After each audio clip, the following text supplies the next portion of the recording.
Inapotokea Waislamu wakawa ndio alama kwenye matendo yanayohalifu dini, Muislamu popote alipo ni wakala wa dini, na chochote anachokitenda anatoa taswira ya dini.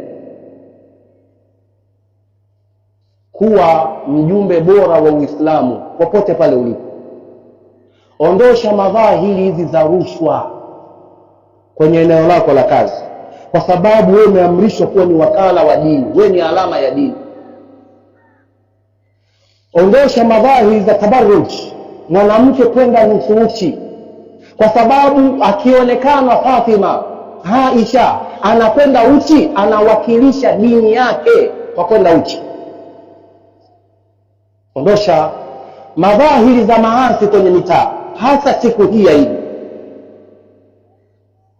Yukhatibuna Allah tabaraka wa taala biqawli, Allah anatukhutubia kwa kutuambia wataawanu ala albirri wattaqwa wala taawanu ala alithmi waludwan.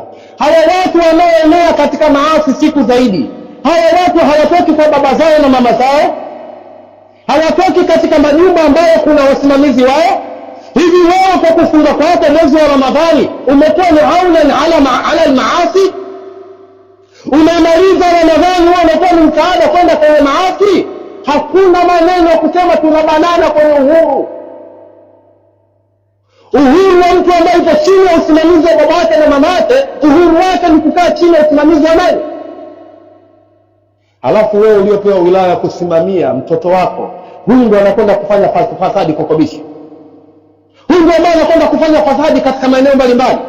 Na kwa sababu yameharibika walezi, usitegemee kwamba watoto watanyoka. Idha kana rabbul baiti bisabri dhariba fala talumanna sibyan bijawdati ghas. Anapokuwa baba mwenye nyumba mkijatari mzuri, unawalaumu vipi watoto kunengua? Innakum mas'uluna amama Allah fi dinikum wa fi dhurriyyatikum wa fi muamalatikum. Nyinyi mtakwenda kuulizwa mbele ya Allah tabaraka wa taala kuhusiana na dini yenu, na kuhusiana na vizazi vyenu, na kuhusiana na muamala wenu mnaofanya.